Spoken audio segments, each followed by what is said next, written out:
Public participation. We have a number of public participation items this morning. The first of which is a group of students from a number of Christchurch schools. So from Christ College, from Christchurch Girls High School, Shirley Boys High School, Rangiruru and St Margaret's College. So good to have you all with us this morning and welcome. This is a presentation regarding the Eco Action Nursery Trust growing and planting native trees in the Christchurch Red Zone. So thank you very much indeed for joining us this morning, and we're certainly looking forward to the information that you've got to share with us. So I'd invite, I think you're going to come to the table just two at a time, so I'd invite you to the table to start the presentation. Thank you. Hello, my name is John Wong and I'm from Christ College, and today we're here as student representatives to talk to you about Eco Action Nursery Trust. So we have 11 schools currently participating in different stages of a nursery, so from planting seeds to then potting them and then eventually planting them out into the red zone.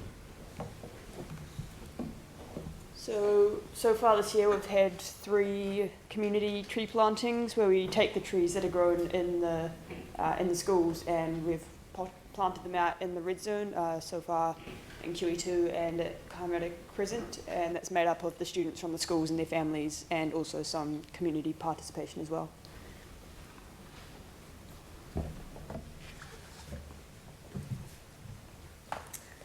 Hi, I'm Rosa from Rangi. Oh, next slide. Oh, this one's not me. Sorry, I'm here at Zhang from Shirley Boys High School. So as you can see in these photos here, it has been quite successful with the plantings over at Brookwood Reserve, which is kind of in the Chisnald area. So we've had successes with the ribbonwood and Ko-Fi, and also native birds returning to the red zone, which is really good to see. Now it is me. So there are 11 schools in Christchurch that are a part of the nursery action. And so we have a nursery at school where we take the smaller plants and put them in bigger pots that will then be replanted. We've found at Rangi that we've increased school involvement by having it as an opportunity for community service hours. And obviously with the more people that help, we're projecting that the more trees will be planted in the future, which is very exciting.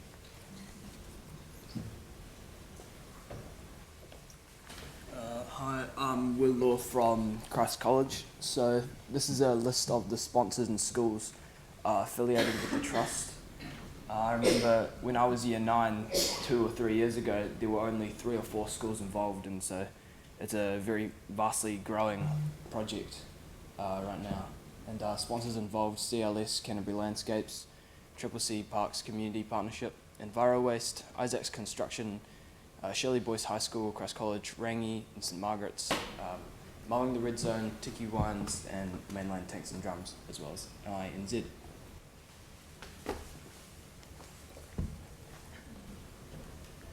Hi, this is Yu from St Margaret College. So you can see this is the picture taken from the project. The yellow jacket we call them eco warriors, so they take us tests and they help the people with planting. And usually we finish an hour before we plan to plant, and 1/3 are actually volunteer. They bring their little kits. It's really warm-hearted to see everyone involved. And it's really awesome to see everyone's doing something good for the environment, to see native bird come back. Yeah, thank you for looking at the presentation.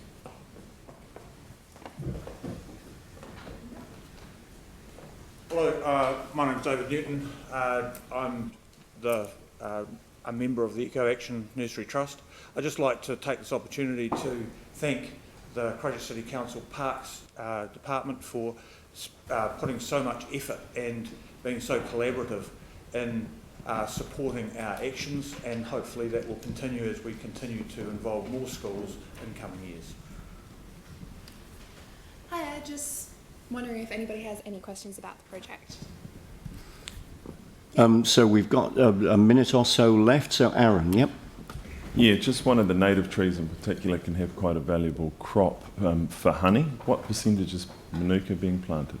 I might answer that. We've got 20 different species, and so about 1/20th will be manuka. Right, and have you considered doing manuka clusters? Most of the trees are planted according to the ground is under them. Right. So if it's very wet, we plant manuka. If it's dry, we plant manuka. Cool, thank you. Great, thank you. Jimmy, just quickly. Definitely, your record is fantastic. 2016, planted only 350. Up to the 2019, 3,410 times. But back to the 2016, how many schools? Together. And I think back in 2016 there were only 3 schools, but in Three. the last year and a half or so that's expanded exponentially, and we've got triple or more the number of schools. So that has really helped to expand the whole project. okay, fantastic. Thank you. Excellent, thank you. Look, thank you so much for coming along this morning and sharing with us what you're doing. I think the pictures say it all. I mean, this is clearly a project which is hugely important. I'm sure there are some great opportunities for learning and for education and for good experience around this as well. But the results of what you're doing in a part of town which is so important to us, thank you very much indeed for that work, and thank you for sharing it with us this morning. Thanks very much indeed. Thank you.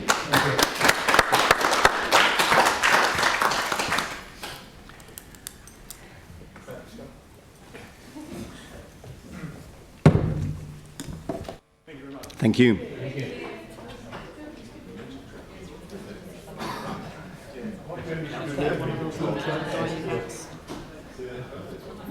Sit.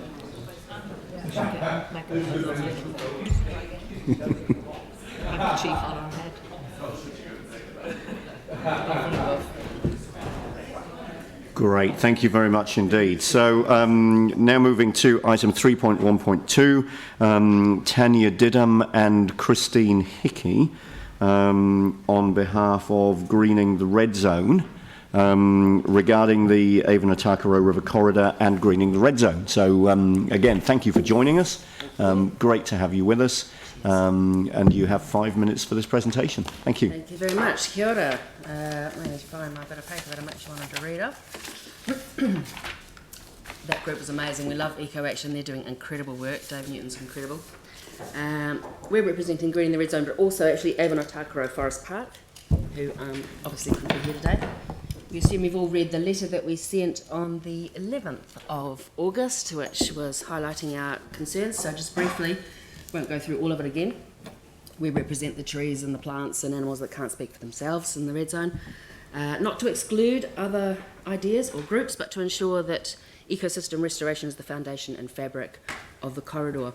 There's always a danger that green space is considered empty space and by default is whittled away by, albeit well-meaning, projects. Ecological restoration provides the literal roots and branches of the corridor's continuity, spreading out from the river to communities and to the future. It allows us to reap maximum benefit from the opportunities to adapt to climate change and our biodiversity crisis as well. It's a golden twofer in that respect. It's almost exactly a year since Megan Woods endorsed the Otakaro Avon Regeneration Plan, so we want to know why we are not more prepared. Why don't we have more council-supported, community-led restoration projects like the one we just saw, actually? Why are we hearing there's not enough plants to roll out, and where's the leadership that's actually really driving the plan? The Regeneration Plan determined what land uses people wanted and where those uses might go, and set the dimensions of the green spine. So years and years of hard mahi went into that document, and it was a real slog at times, but Regenerate's extensive consultation consistently showed that residents want nature and clean waterways in the corridor. The plan that came out of that holds the vision for the corridor. It is the master plan. Regarding current leases and applications, there is a conflict between the primary directive of ecological restoration and the concept of transitional use, because trees are not temporary. So we're interested to know how council views that catch-22. We want to know what stage stock bank development is at. Infrastructure teams will have to work alongside projects that rely on their placement. And we're not talking about consultation anymore, we're really talking about collaboration, as we again just saw with Eco Action. Brilliant. Many volunteers working in the corridor already hold extensive expert knowledge around water management, restoring ecosystems, lighting. Engage with them. If we don't restore enough habitat, it won't support sustainable wildlife populations, and it will just remain a park instead of becoming a functional ecosystem, which is what we're really looking for. The halo effect is a strategic way of planting in nodes that naturally expand, rather than planting large expansive waves of seedlings with mulch and so on. There's less startup resource and minimal disturbance to existing vegetation. Council may be aware the halo effect is being employed by Dunedin's Eco Sanctuary, Orokonui, and is functioning really well in Wellington, where Zealandia's neighbouring suburbs have visiting kaka and tui are common birds. As well as your immediate response today, we'd like to know which committee would be best for us and the affiliated groups to meet with in the near future, because 5 minutes is really not long to have this kind of robust discussion. Thank you. Indeed, thank you very much. Anything further to add? I'm open to questions. If there's not questions, I can certainly add more. Okay, so Pauline. As chair of the Three Waters Infrastructure Committee, I'm happy to pick up the issue with the stop banks and see if we can get some information to you about what the program is there, because that should be a piece of work we could start firming up now that we own the land. So I'm happy to do that. Excellent, and we've had staff making notes in the room as you've been speaking, so I'm sure between committee chair and staff we can pick that up. And Sarah. And I've been liaising with Andrew Rutledge already on the ecological restoration, the plant sourcing, all of that kind of stuff. Yeah. So happy to meet up and yeah, I think what we'd like to do is have a like a sort of more, one of the 15-minute slots where we can bring other groups in and we can really sort of hash it out a little bit better. Yeah, yeah, that would be really good. Great. I mean, we've got the chairs of the two relevant committees obviously already thinking about this, very keen to work with you. Why don't we pick this up and work out what the best way of taking that forward would be? Yep. That sounds excellent. Sarah? Are there areas that you're specifically concerned about where you feel that the long-term vision for the green spine is not being taken into account? I mean, to be honest with you, I mean, we know pretty much all of the stakeholders pretty well. I mean, we've all had our heads over this for 9 years, and there aren't really any people left who aren't on board with the plan. So, for example, there are some groups who are looking at large pieces, large leases, Revolution being one, the Eco Sanctuary being another, and they all have in their mind to carry the plan forward. But it does require that. It does require some leadership from the owner as well. Yeah. Not quite, but you know, we're heading in that direction. It's not like we don't know it's coming. Sorry, yeah, go ahead. Sorry, just to add to that, one of the points that we made in the letter that you've got is that there is currently no governance structure for the ongoing development of the area, and whilst we are very excited about and we really support Te Kira Ka Hikuhiku's work and the very good people who are on that group, that's only to do with transitional uses, and there needs to be a community absolutely collaborating with the council in order to govern what happens with that really important part of our city. Indeed. Look, thank you very much indeed for coming along and raising these issues with us today. Thanks for the presentation, and I'm sure between the chairs of the two relevant committees and the conversation that you've started, we'll be able to look at how we can achieve some progress. Thank you very much indeed. Thank you. All right, now our next public participation item is via Zoom. So we've got Paula Snowden speaking on behalf of the Problem Gambling Foundation regarding community funding and pokie machines. So Paula, are you with us? Yes, I am. I can't see myself, but I can see you. All right. That's all good. So you've got 5 minutes to make the presentation this morning. We can hear you loud and clear, and we can see you now as well. So good morning. Thanks for joining us, and go ahead. Thank you. Thank you. Kia ora koutou katoa. I'd just like to outline at the start to Council, this presentation is not to say that groups shouldn't receive community funding and sports shouldn't be supported. Not at all. It's simply a presentation to to ask councillors and council to be really clear about where the money comes from and to be really clear about the impact of the losses and what could be done with them instead. So if people are willing to slide through, if you would mind, the second slide. In Christchurch City, someone scrolling them down, or do I need to do that? Yeah, thank you. In Christchurch City, a day, over $200,000 is lost into 1,320 poker machines. This does not count the casino, spread across 83 venues. That's $77 million a year in gambling losses. Gambling losses are after people have taken their winnings. If we could have the next slide, please.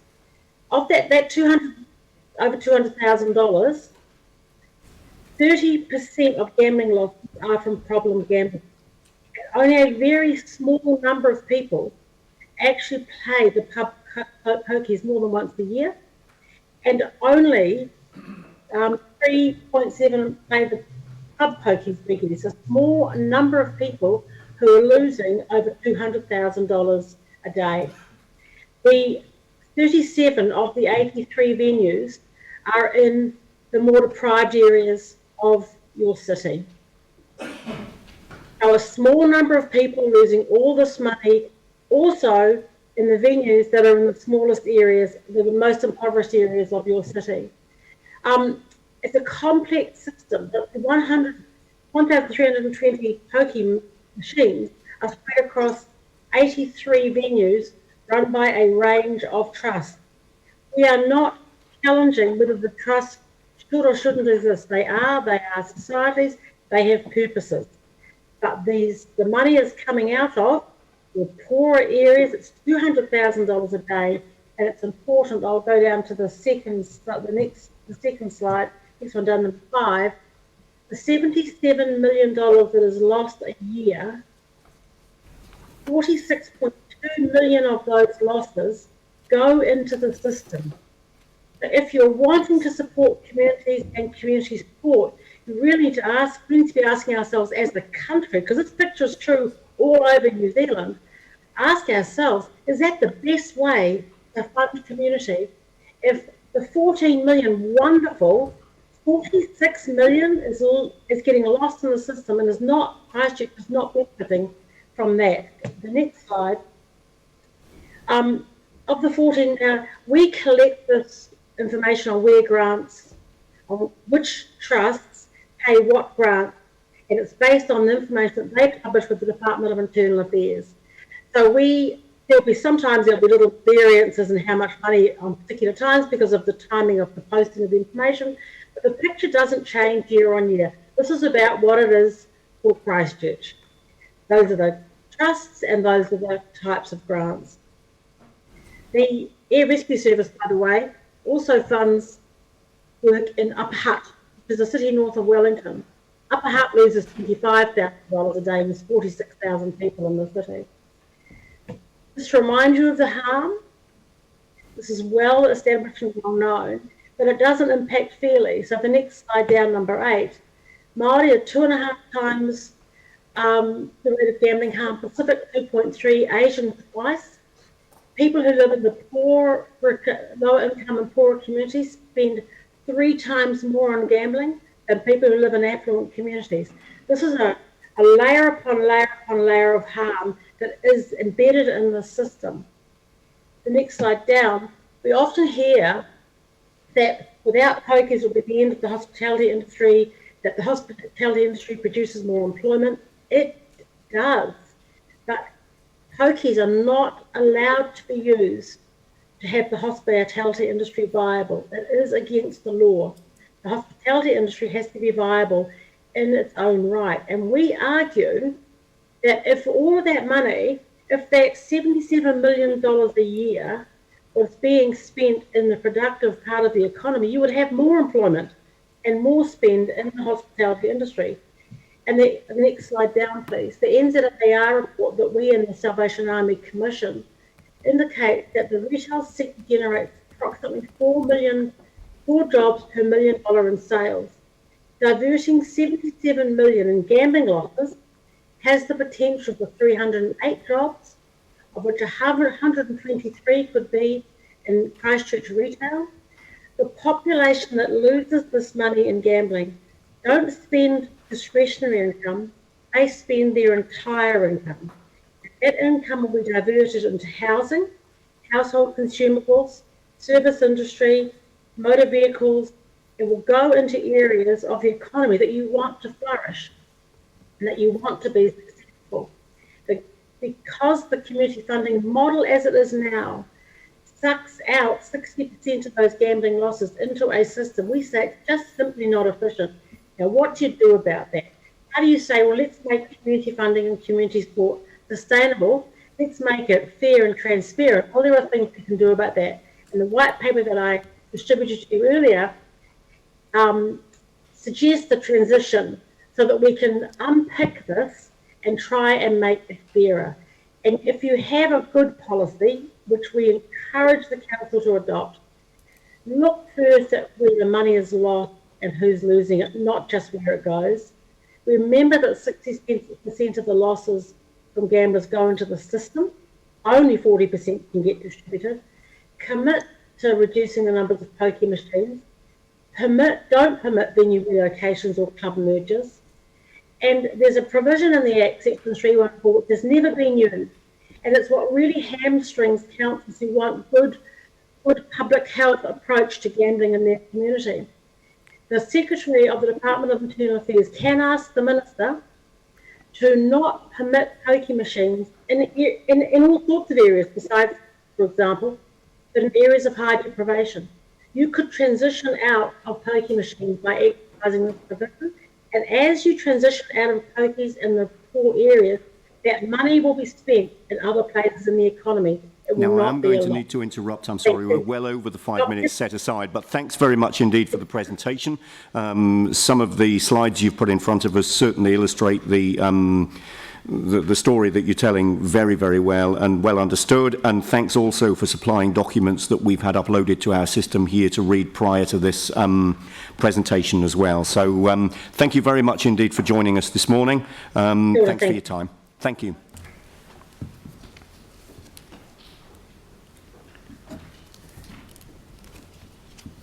So now moving to our next public forum item, Keith Ballantyne on behalf of Clubs New Zealand regarding community funding and pokie machines. So Keith, thanks for joining us.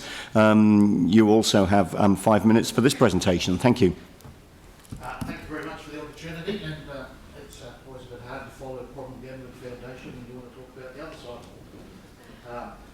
But I don't have all those sorts of magnificent fancy figures, but I will talk to a wee bit about that at the end of it, because there is a fundamental thing wrong with some of the things that they are saying. But one of the biggest things that we've had in clubland is we've tried to diverse ourselves away from we get lumbered in with pubs. And a club is a completely different thing. A club is a not-for-profit organisation, and it sits in the community, and it is a community facility. And if you do know, around Christchurch we have 6 very large facilities in Christchurch with over 40,000 people belonging to those clubs. And we take problem gambling very seriously, and we look into it. So the clubs, Class 4 gaming and clubs, we don't retain the gambling proceeds totally for the purpose of the club. It's a common misconception. The fact is that we put it into the facility. It is a community facility. We have to do exactly the same as everybody else. We must regularly distribute our gaming proceeds to community groups, and where the gaming proceeds come from is applied directly back into that area. So we are the most direct funding from gaming machines that you can actually get as a model, because we are the community. And what's raised in that community is used in that community. So a sample of 20 clubs distribute over 200 external grants totaling just under $500,000. So that's stuff that they're going to the outside for. Those 20 clubs, then this is the uncountable thing that we do. And I know, I ran a club for 20 years at Papanui. We let our facility be used by anybody from the community free of charge. So that's invaluable. Alongside that, you have within each club, you'll have all your sporting sections, people enjoying facilities to play bowls, to do darts, to dance, to travel sections, to racing pigeons. Basically, if somebody comes up with an idea and said, can we have a group like that, the clubs will do it. And then, of course, the big thing is, and we've noticed over COVID, is the greatest aspect of a club is its sociality. And isn't it far better to have people out socialising than sitting at home, drinking rather heavily and forgetting who they are? People need people, and we've discovered that over COVID. So the host responsibility, and I know this because I travel the country doing host responsibility training, and in a club environment, we know our patrons, we know the people that are punting. And I've had many conversations with people, pulling them aside, asking them their circumstances. Do you need a break? Sure you're doing this? Yes, they can say to me they've got plenty of money and things like that, but we look after our people, and that's the difference between a club and a pub. You won't hear of an incident in a club where the kids have been left in the car while mum's in playing the pokies. Won't happen. They won't last long in the club environment. The one thing that was sort of said there by, and really what we ask is that look at us differently. Clubs are different to pubs. We are the most direct funding back into the community because we are community facilities. But one of the things which I do have to sort of say against the Problem Gambling Foundation, and look, they do a fantastic job looking after the people that do suffer from this. But the big problem is, and particularly now with technology, if you don't have people gambling in a controlled environment, those people that have got a puissance to gamble will still gamble. They'll do it using this thing. They'll do it online, at home, with no controls at all. Isn't it far better to actually, if we've got a system in place now and it's working, it's far better to stay with what it is. So we just asked from a club's perspective. They did have a mention up there that I saw one club there, well that's going to go. St Albans Shirley Club will disappear. It's basically in the process of winding up at the moment, so their 11 machines will disappear out of Christchurch, so they're not going anywhere, they're just going to liquidate. So the clubs do need them. It does allow them to continue their facilities and provide the facilities for the people of Christchurch. All right, thank you very much indeed for the presentation. I will take just one question from Tim. Thank you. Your comment with regards to online gambling, actually it's a huge issue, and it's growing more and more. Do you know if first question is if the government's looking at that at all? Because the pokies do seem to be the target, which is fair to a point. But the second piece is, do you know the growth? Has there been any research on the growth of the online gambling? It's gone wildfire. Yeah, it has. It's insane. Yeah. And particularly during COVID. The growth of it has been horrendous. There is no rules around it. The DIA are a bit slow in tackling it. But there's other ones as well. Lotto's 50 million this week. Do you ever hear how much is spent on Lotto every week? They don't tell us. But if it can jump up by 7 million from a Wednesday to a Saturday, how much money's been taken? Unfortunately, pokies are an easy target. But done properly and in the right environment, that's why we say within a club environment, where it is the community, we look after our people, they're perfectly fine. And thank you very much for your presentation, because I actually didn't know I'd never put the difference between a club and a pub when it came to pokies, but thank you very much. Cheers. Yeah. So a number of us will be very familiar with the clubs around town that you noticed. Yeah. Thanks very much indeed, Keith, for coming along, taking your time this morning and making that presentation to us. Thank you. Thank you. So next we move